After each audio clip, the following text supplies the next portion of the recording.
Our top stories at this hour, we begin with security. Suspected terrorists have reportedly killed 4 personnel of the Nigerian army in the Gudu local government area of Sokoto state. Sources in the border town of Bale, the headquarters of Gudu local government area, said the assailants laid an ambush against the army personnel and opened fire on their moving vehicle. They said 4 personnel died instantly, while 7 others sustained different degrees of injuries and are receiving treatment in an undisclosed hospital.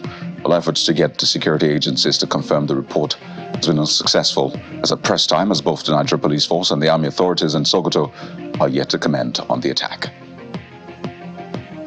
And suspected armed bandits have invaded Lambara and Tunga villages in Shagari local government area, displacing over 300 households and rustling livestock.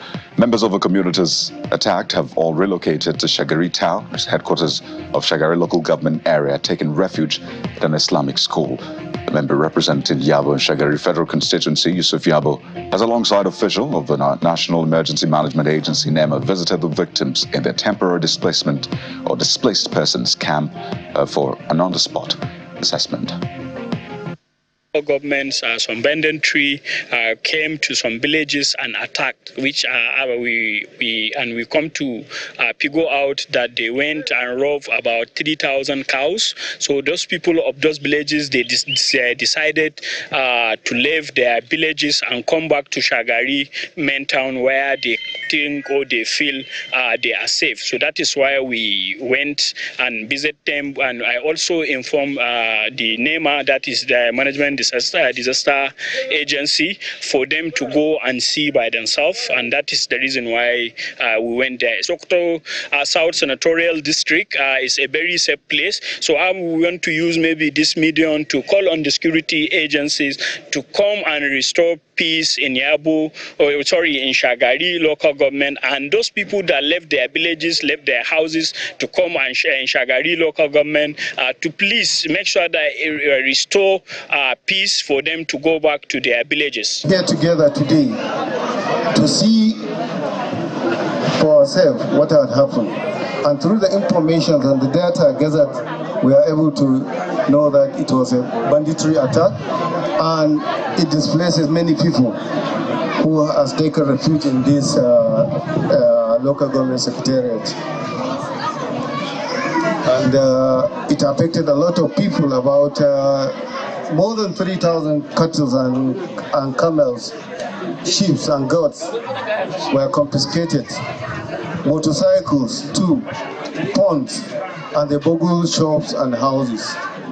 So like I said earlier, NEMA is not a compensation agency, but NEMA would provide certain relief items that would mitigate the impact of the disaster on the affected person. Away from Sokoto State, as part of efforts to curtail the activities of oil thieves and economic saboteurs in their legal act of busting oil pipelines and siphoning crude oil and its product, the Nigerian Air Force has announced the destruction of 13 illegal refining sites and 10 overhead tanks. In a statement, the Director of Public Relations and Information of the Air Force, Air Vice Marshal Edward Gapquet, said operations conducted along the Imo River near Obuzo and Okoloma, several active illegal refining sites were discovered to be taken advantage of the difficult terrain to perpetrate their illegalities. And repentant terrorists have been recounting their experiences as insurgents and the intermittent desire to return to the bush owing to the level of indoctrination they received as Boko Haram members. Some of the women spoke at the de-radicalization program organized by Alamin Foundation for Peace and Development in collaboration with the state government in Maiduguri, the Borno state capital. So far, 90 women and minors have been reintegrated, while several others are undergoing rehabilitation and the radicalization process, after which they will be reintegrated to the society. About 200,000 Boko Haram insurgents, including fighters, family members, and minors, have so far surrendered to the government since July 2021. This follows the death and split of the old group into ISWAP and Boko Haram and other smaller groups in the Sambisa, Mandara Mountains and the Lake Chad region. Yeah, it should be. Some of the former insurgents surrendered willingly to the troops of the Nigerian army. Others were rescued during military operations, while some escaped the camps. In response to the mass surrender, government initiated a program to ensure smooth reintegration of the former insurgents back to the society. This idea birthed what is known as the Borno Model Reintegration. The special advisor on security to the governor, who doubles as the executive secretary Borno Security Task Force, and the Commissioner for Women Affairs and Social Development speak on the rehabilitation and reintegration program of the government. What we have that were integrated to the community are low risk and minor. You need to see some of these boys. Some of them were 6 years, 7 years when they were conscripted. And they are the ones that were actually reintegrated back to community. But the fighters are still with us, the fighter. And one interesting thing about this issue is that over 95% of the die-hard Boko Haram were killed as a result of military action and also infighting among themselves. At the occasion of the reintegration of a batch of 30 women who have undergone de-radicalization processes by Alamein Foundation for Peace and Development in Maiduguri, were well-wishers from representatives of security agencies, civil society groups, religious organizations, and stakeholders. 2 women, wives of late fighters of Shekau, speak on their experiences. The repentance that are being celebrated is not genuine. Some of them had to surrender because it was the only option left. They still hold dear to their belief. Community people were forced to accept them, and they did it.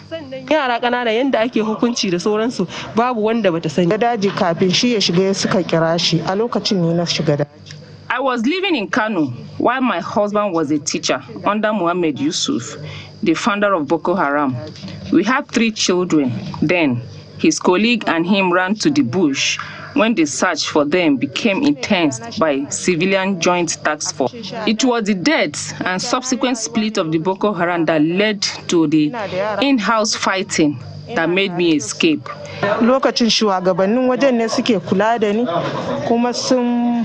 So far, 90 women and minors have been reintegrated by the foundation, while several others are undergoing rehabilitation and de-radicalization process, after which they will be reintegrated into the society. Well, let's now bring you the aftermath of the End Bad Governance protests, as some of the protesters have been assured that the demands will be carefully considered at the state level, while issues concerning the federal government will be relayed to the appropriate authority for consideration. Addressing the Coalition for Just End Bad Governance 2024 protest members at the Government House during the town hall meeting in Jos, Governor Caleb Mutfwang commended the peaceful manner the protesters went about their lawful activities during the protest. The governor observed that the immediate past government policies and mismanagement are major reasons for the present hardship being experienced by Nigerians. To some politics now. The national leadership of the People's Democratic Party, PDP, says the exit of some of its prominent members in Edo State will not affect its fortunes in the forthcoming governorship election in September. The National Publicity Secretary of the PDP, Ms. Adebo Olugwangba, stated this at a news conference in Abuja, maintaining that the PDP remains unshakable owing to the pedigree of its governorship candidate in the election.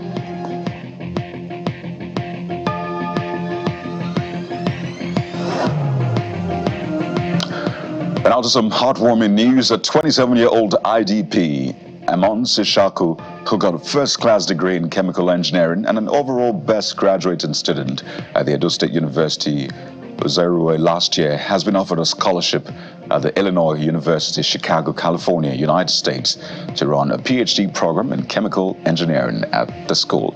In an interview with Channels Television, he expresses his joy and also appreciates everyone that has helped him thus far. The coordinator of the camp is very elated by the development, insisting that even though there's a great deal of challenges at the camp, this is good news, definitely.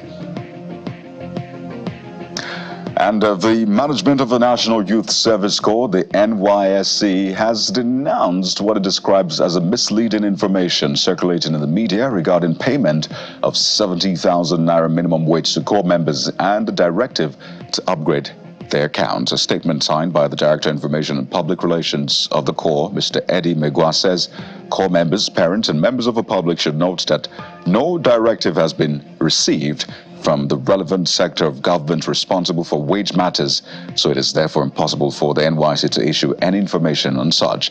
The statement explains that corps members already know the approved channel and mode of communication in the scheme and should therefore ignore the directive accordingly. Business news now. The Nigeria Deposit Insurance Corporation, NDIC, says 82.36% of the total insured depositors of the defunct Heritage Bank have been reimbursed since the revocation of the bank's license by the Central Bank of Nigeria on June the 3rd.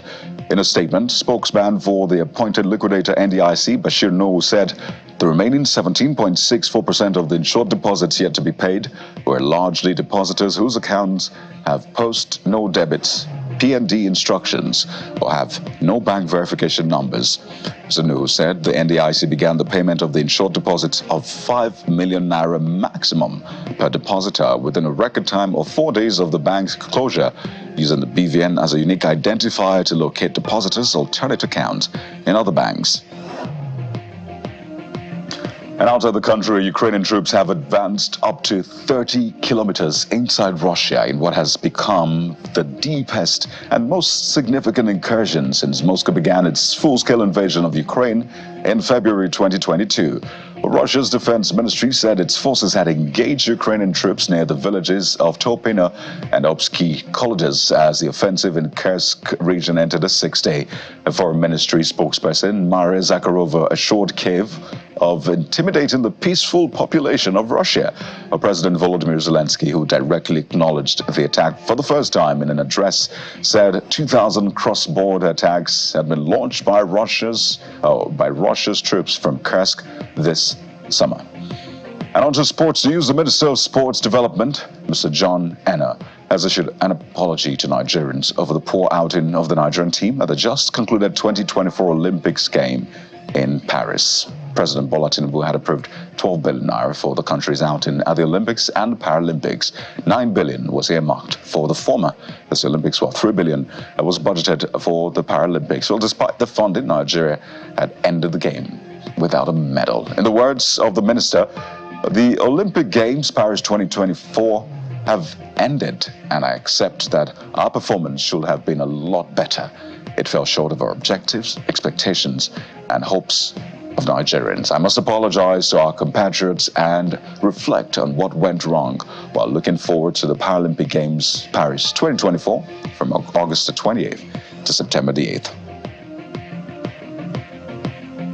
But there's maybe something to hold on to, at least not a medal, though.